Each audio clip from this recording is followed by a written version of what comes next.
Halo sahabat edit, ketemu lagi dengan saya Sahlan di video pembelajaran fisika. Jadi kemarin sebelumnya kita sudah bahas tentang listrik statis part 1 ya. Sekarang kita lanjut ke part 2. Jadi sedikit mengingatkan lagi. Jadi listrik statis ini akan saya bagi 4 part. Ini part keduanya. Oke, di part 2 ini ntar kita belajar tentang medan listrik, lalu flux medan listrik atau hukum Gauss gitu ya, tentang hukum Gauss itu tentang flux medan listrik.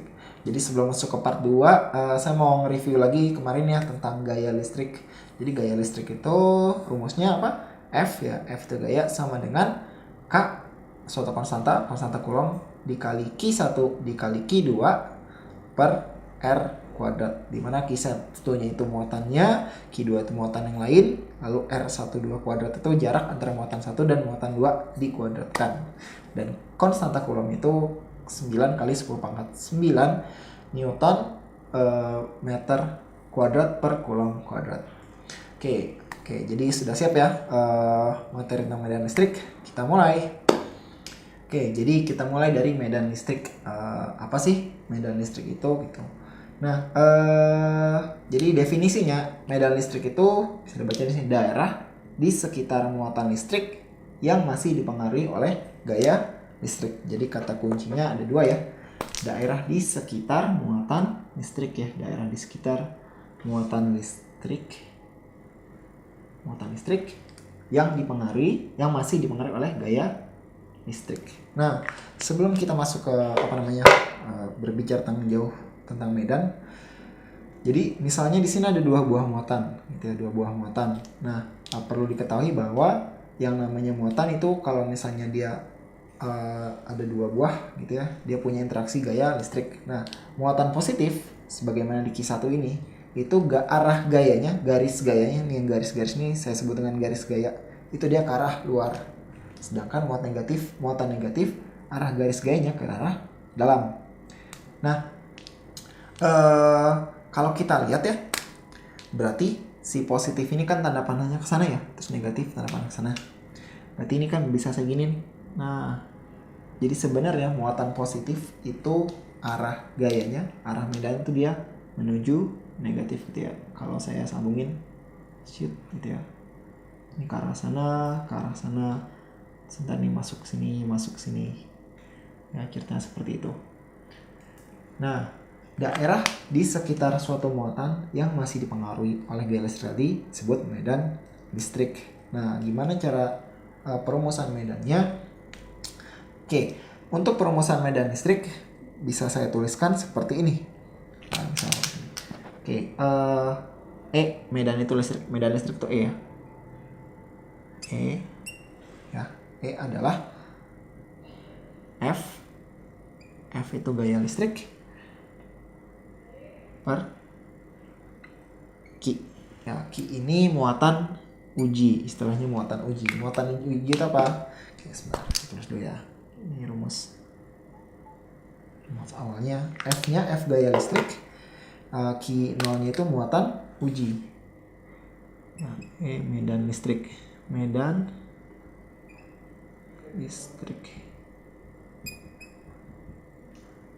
F gaya listrik.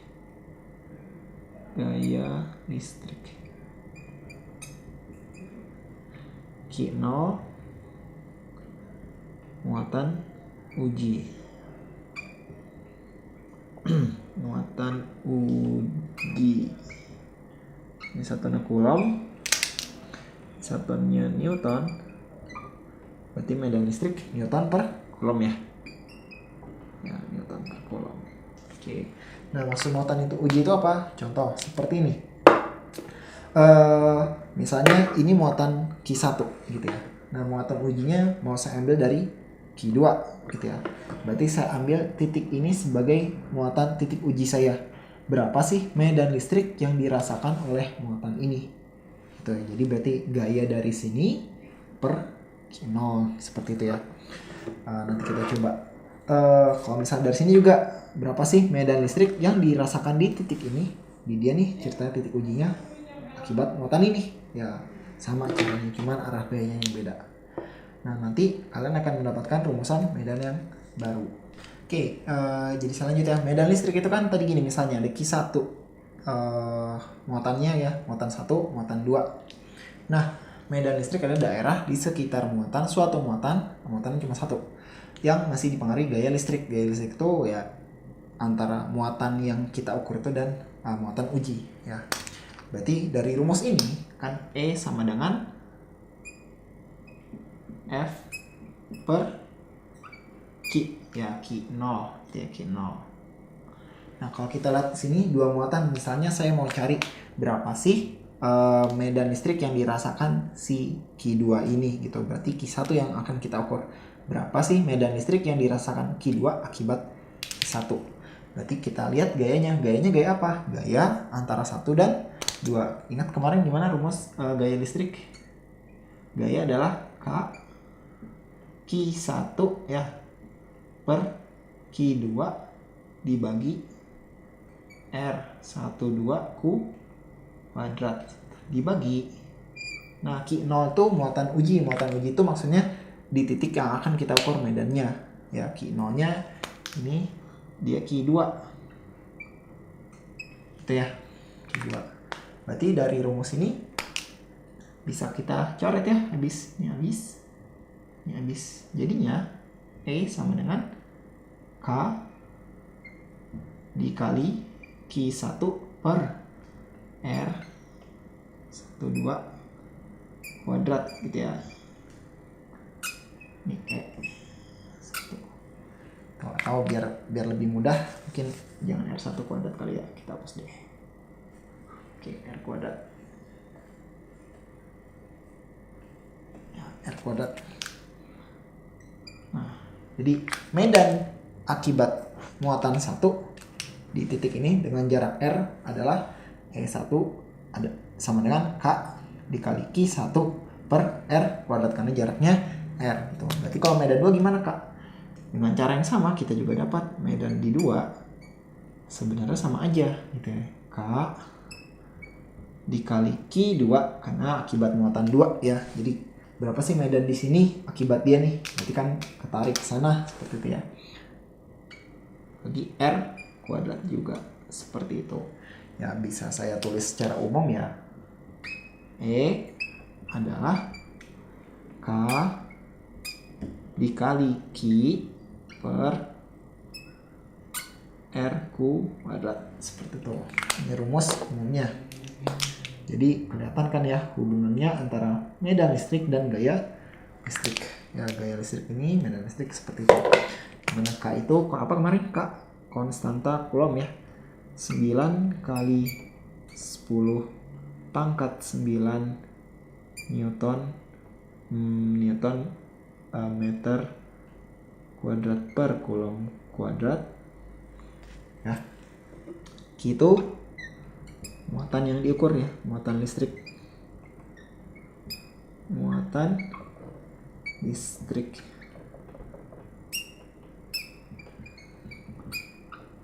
Masa listrik.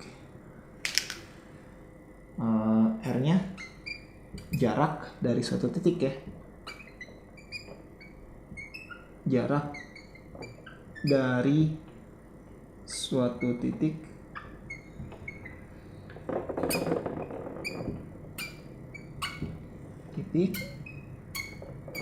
ke muatan.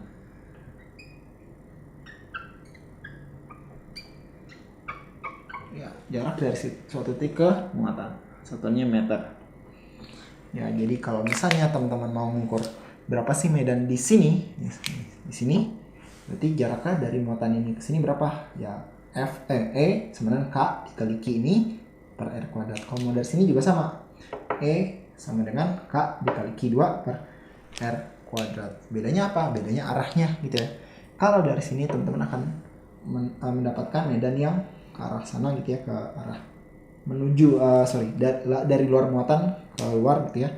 Kalau dari sini teman-teman akan merasakan medan yang ke arah dalamnya. Jadi bisa saya bilang medan itu kalau dari muatan positif dia ke arah luar, ke arah luar muatan, sedangkan kalau negatif menuju muatan tersebut. Oke, misalkan contoh sederhana ya. Misalkan teman-teman akan ditanyakan berapa sih medan listrik di titik A yang dirasakan akibat muatan ini.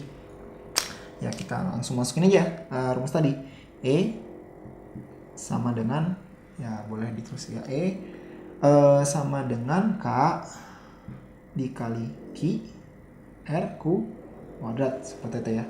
K-nya berapa tadi? 9 kali 10 pangkat 9. Q-nya, ini muatannya 8 mikrokulom, 8 mikro.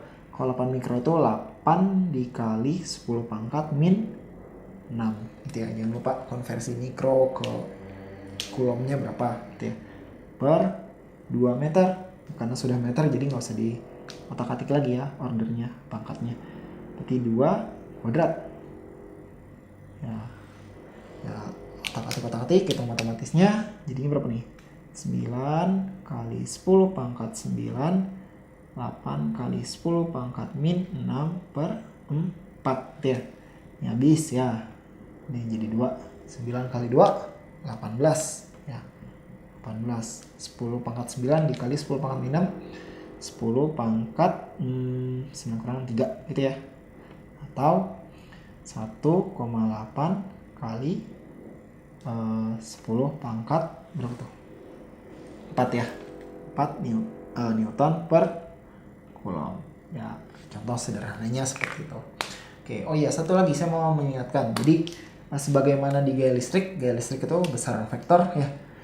Medan listrik juga dia vektor, berarti berlaku hukum-hukum vektor. Misalnya gimana Kak? Jadi gini, contohnya misalnya teman-teman punya 2 buah muatan, yang satu positif, yang satu negatif, gini deh. Pertama, muatannya beda jenis. Lalu teman-teman diminta berapa sih medan di titik ini? Nah, di titik A ini berapa? Nah, kalau kita lihat di titik A ini, berarti kita punya 2 buah muatan ya. Berarti hitung dulu medan akibat dia. Nah, misalnya ini saya bilang ini Q1 deh, ya, ini Q2. Ya, medan akibat Q1 itu arahnya kemana? Kalau positif dia keluar ya. Ya, ini namanya medan akibat Q1. Saya tulis E1 tuh medan akibat Q1 gitu ya. Nah, medan akibat Q2 arahnya kemana? Ke dalam juga ya. Ya, ke dalam muatan si Q2-nya. Berarti ke sana juga dong. Shoot gitu ya. Misalnya ini juga E2. Ya, berarti berapa medannya? Medannya adalah total vektornya, total arah medannya. E1 tambah E2 karena dia searah gitu ya. Lalu gimana kalau misalnya sejenis? Kalau misalnya sejenis, satu positif ya, sama-sama positif deh ya. Q1, Q2. Tuh. Teman-teman diminta lagi, berapa sih medan di sini? Nah, berarti hitung dulu akibat muatan satu berapa ya. Kalau akibat dia arahnya kemana? Ke sana ya. Ya kan dia pengen keluar dari muatan Q1-nya, S1. Kalau akibat dia arahnya ke sana ya nggak? Ya, jadi kayak dorong-dorongan gitu ya. Yang satu dorong ke sana gitu, niup ke sana, yang satu niup ke sana. Jadi dia saling dorong-dorong tarikan seperti itu ya. Nah, berarti nanti medannya E1 ke kanan positif ya. E1. Terus dikurang E2 gitu ya. Jadi karena kebalikannya tuh. Ya seperti itu. Jadi teman-teman jangan lupakan konsep vektornya. Sebagaimana di gaya. Kayak waktu itu kalau misalnya dia ngebentuk sudut gimana? Itu juga sama. Jadi pakai konsep vektor kalau membentuk sudut yang resultan medannya sama dengan akar yang kayak gini. Ingat ya, kalau misalnya kayak gini nih. Satu di sini. Tuk. Satu di sini. Tuk. Berapa sih medan di sini gitu ya. Medan di titik A ya, ini pakai ini kan yang satu akibat Q1 nih dia ke bawah sana ya. Nah, akibat Q2 ya ke sana E1 E2 berarti kan akar ya, ingetin ya yang kayak Pythagoras itu. Nah, pakai yang ini ya. Kalau ngebentuk sudut ya pakai yang tadi yang kemarin itu yang kalau misalnya dia ngebentuk sudut gini, misalnya satu ke gini deh biar gampang. Nah, hitung medan di sini berapa? Ini Q1-nya, ini Q2-nya. Dia ngebentuk sudut di sini misalnya. Sudutnya theta namanya. Ya, kalau akibat Q1 kan ke sana ya. Kalau akibat Q2 ini ke sana. shoot dia. Nah ini theta ini kan dia berseberangan sudutnya, sama sudutnya kayak di sini ya. Nah ini berarti E nya nanti gimana? Ini ya, E1 kuadrat tambah E2 kuadrat ditambah apa dikurang? Kurang ya. 2E1 E2, aduh nggak muat, maaf, cos theta gitu ya, seperti itu. Oke, berikutnya kita masuk ke flux medan listrik ya. Jadi flux medan listrik ini untuk apa sih sebenarnya? Kita bisa dapat nilai medan juga dari flux ini gitu ya. Nah sebelumnya kita coba lihat dulu flux medan listrik apa sih? Flux medan listrik adalah jumlah garis medan listrik yang menembus suatu bidang permukaan, dan garis medan listriknya dia harus tegak lurus. Nah dinyatakan seperti ini. Misalnya ada permukaan ya, terus ini ada tanda panah itu garis normal permukaannya gitu ya. Jadi garis normal permukaan berarti kan dia tegak lurus bidang ya, di tanda panah. Nah seandainya ada permukaan kita ada lembaran atas misalnya atau apapun itu, terus ditembus sama medan listrik ya, jadi ditembus dari bawah ke atas shoot ya. Nah fluxnya, ini simbolnya flux ya,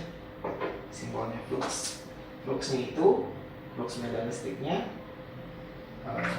flux medan listrik ya, flux medan listrik itu atau V, ini huruf V ya, huruf Yunani V, ini gini PHI, jadi beda sama yang P yang lingkaran. Kalau P lingkaran kan ini ya, ini bacanya P, kalau ini V gitu ya. V flux itu apa namanya, medan listrik tegak lurus, yang tegak lurus bidang dikali A ya, dikali luas permukaannya.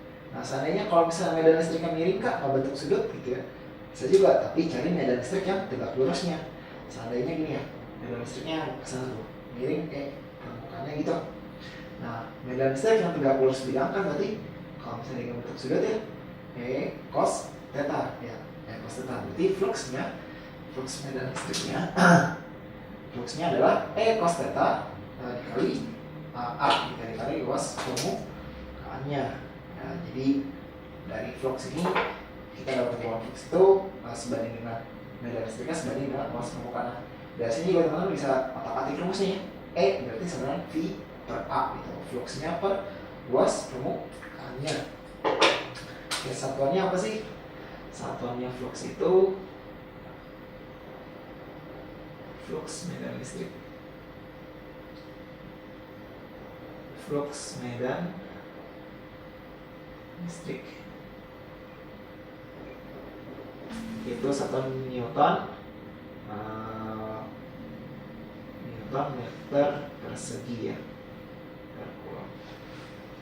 Meter persegi per coulomb, meter persegi kan satuan apa sih?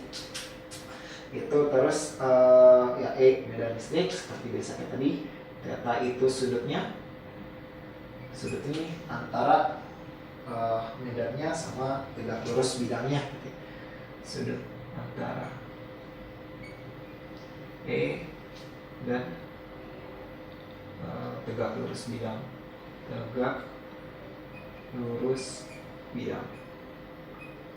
atau garis normal bidang seperti itu ya.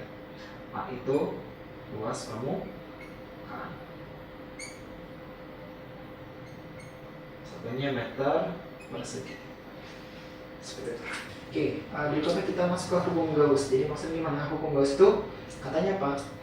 Flux total yang melalui sembarang permukaan tertutup, jadi sebuah permukaan yang mencakup volume tertentu sebanding dengan total muatan listrik yang ada di dalam permukaan tersebut. Jadi contohnya misalnya gini, ada satu muatan yang misalnya muatan positif ya. Atau nanti misal banyak nih muatannya, ada positif, ada negatif, terus yang positifnya berapa, negatifnya berapa, total itu muatannya berapa gitu di total. Nah berapa sih flux totalnya? Flux itu apa tadi? Medan listrik yang yang menembus permukaan tertentu. Nah seandainya permukaan Gaussnya ini bisa dibilang permukaan Gauss, dia permukaan yang istilahnya apa ya, permukaan imajiner gitu. Jadi kita bayangkan ada permukaan bola, berapa sih flux total yang melalui permukaan, seluruh permukaan bola di Gauss itu, permukaan Gauss itu. Nah, dia katanya sebanding deh. Flux total adalah sembarang permukaan tertutup sebanding dengan total muatan ya. Nah, flux totalnya sebanding dengan total muatan di dalam permukaan. Ya, berarti saya tulis ini namanya V gitu ya. Flux totalnya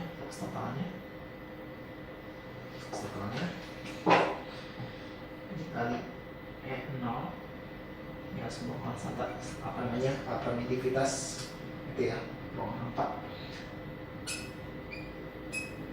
total muatannya gitu ya. Jadi bisa dibilang segini nih, berapa sih flux totalnya ya ini ya. Atau ya boleh dibagi dulu, boleh apa diubah. Jadi ini flux total adalah total muatannya per E0 gitu ya, seperti itu. Nah, kenapa kita belajar hukum Gauss? Jadi gini, tadi kan kita udah tahu bahwa medannya itu, yang medan listriknya ya fluxnya itu berkaitan dengan jumlah muatan yang dilingkupi dalam permukaan tertutup ini. Nah, kalau teman-teman nanti coba dimasukin ya, jadi flux tadi kan medan dikali permukaannya. Nah, itu kita bisa cari kalau misalnya medan muatannya itu kontinu, jadi dianggap kontinu. Maksudnya itu dia seragam. Jadi misalnya ya dalam satu padatan gitu ya, seragam semua muatan, jadi bisa dianggap sebuah muatan tunggal gitu, kontinu. Nah, biasa ntar akan kepakai kalau misalnya nanti hitung medan di bola konduktor, gitu ya, bola konduktor kan dia punya muatan ya. Atau konduktornya entah dia berongga atau dia kejal. Kalau berongga dia kosong di tangannya, kalau kejal ya padat. Nah, pertama bisa akan ditanya berapa sih muatan, berapa medan listrik kalau misalnya yang ada di dalam bola konduktornya. Berarti kita ambil permukaan Gaussnya, jadi ambil kayak bola gitu ya, bola di dalam bola ya. Nah, kalau kita lihat, kalau misalnya bisa ambil permukaan Gaussnya ya, di sini di dalam bolanya itu ada nggak muatan yang dilingkupi? Nggak ada ya, karena muatannya kan ada di sini gitu. Sedangkan dia permukaan Gaussnya ada di dalam ya, permukaan Gaussnya ada di dalam situ. Berarti untuk jarak gitu ya, untuk jarak kurang dari A ya, maksudnya kan dia jari-jari A nih, berjari-jari A ya, A. Sedangkan saya ngambil permukaan Gaussnya di sini aja, R-nya itu. Untuk R kurang dari A, maka medannya nanti 0 ya gitu. Nah, gimana kalau misalnya saya ambil permukaan Gaussnya yang kedua, pas di permukaan, pas banget di permukaannya ya, pas banget di permukaan di sini ya. Atau bisa dibilang jaraknya saya ambil sama dengan A ya. Nah, berarti medan di gimana? Medannya ya, kalau medan seperti biasa K. Nah, Q-nya ini muatan si kontinu itu. Ya, kita bisa dikasih tahu di soal berapa sih muatan si bola berongganya per A kuadrat. Seperti itu. Jadi kalau bola berongga, nah kalau misalnya lebih gede lagi gimana Kak? Kalau misalnya lebih jauh lagi, saya ambil permukaan Gauss di sini. Gitu ya. R-nya lebih dari A. Ya, lebih dari ukuran bolanya, lebih gede lagi. Ya, berarti medannya kita sudah anggap si bola berongga tadi udah sebagai muatan titik aja dengan jarak dari titik ke permukaan Gaussnya. Ya, K Q R Q kuadrat. Jadi seperti rumus medan biasa ya. Gitu jadinya. Jadi ketika sudah keluar dari permukaan bola berongganya, ya udah kembali lagi seperti biasa. Dan kalau di grafik ya, kalau saya buat grafiknya hubungan medannya dengan jarak gitu ya, dengan jarak ketika jaraknya 0, pas banget di tengah-tengah di pusat bola berongganya kan kosong ya. Nah, dia semakin lama semakin ya. Itu nanti masuk ke dia. Nah, jadi misalnya gini, ya medan R. Kalau di apa namanya di dalam bola, yang misalnya saya ambil ini jari-jarinya ya, batasnya di situ. Di dalam bola berlombanya belum ada medan ya, masih 0 tuh, masih kurang dari A, masih 0, masih 0, masih 0, sampai suatu titik tepat banget di titik A gitu ya. Ketika di jarak A tadi dia muncul medannya, nah misalnya ini nilai E-nya tertentu gitu ya, segini misalnya. Nah, semakin jauh dia dari bola, ya lama dia makin turun ya secara fungsi kuadrat gitu ya, kuadrat seperti itu. Nah gimana kalau misal bolanya konduktor pejal dengan cara yang sama, kita coba juga ya. Kalau misal di dalam gimana kak? Ya di dalam namanya pejal berarti padat ya, ya ibaratnya kayak di dalam semangka gitu ya. Terus kalian ambil permukaan gausnya ya di dalam bola, di dalam semangkanya itu dengan jari-jari ini jari-jari air. Nah, berarti gimana kalau dia kurang dari A ya, kurang dari A, kita akan mendapati medannya itu K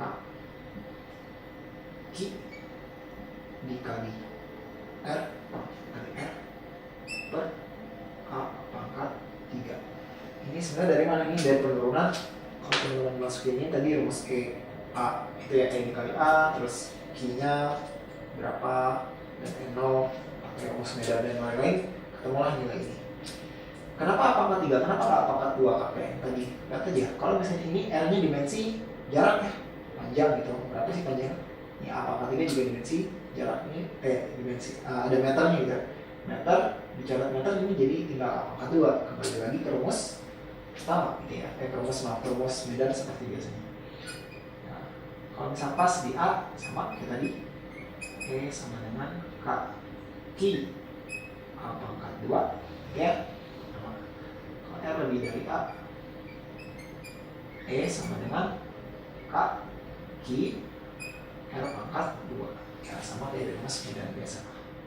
Nah, ya, dimana Q itu si muatan bolanya biasa, ntar kan kasih tahu. Nah kalau kayak gitu gimana jadinya ya? Rumusnya ya, grafiknya kalau lihat di hubungan antara medan sama R ya, kita mulai dari pusatnya gitu, dari jaraknya 0 kecil banget, jadi 0 gitu ya, 0 ini batas A nya, maaf ini batas A nya. Lama-lama dia naik makin besar gitu ya, linear, lama-lama naik makin besar. Kenapa bisa linear? Karena ini semua konstanta ya. Nah ini konstanta, cuman ini segini nih kan konstanta nih. Ini semua konstanta dikali R ya, jadi kayak fungsi linear biasa ya. Sampai satu titik, nah titik A dia ada di medan tertentu, lama turun seperti di bola berongga tadi. Bedanya apa? Kalau bola berongga di dalam bolanya dia 0, masih belum ada apa-apa tuh ya, sampai di batas A baru dia turun perlahan. Kalau bola pejal, dia linear dulu, terus lalu makin turun seperti itu. Nah jadi dari hukum Gauss ini teman-teman kan bisa berarti medan listrik di benda-benda tersebut. Nah bendanya nggak cuma bola, mungkin nanti bendanya bentuk silinder kah atau kubus, macam-macam ya, konsepnya sama.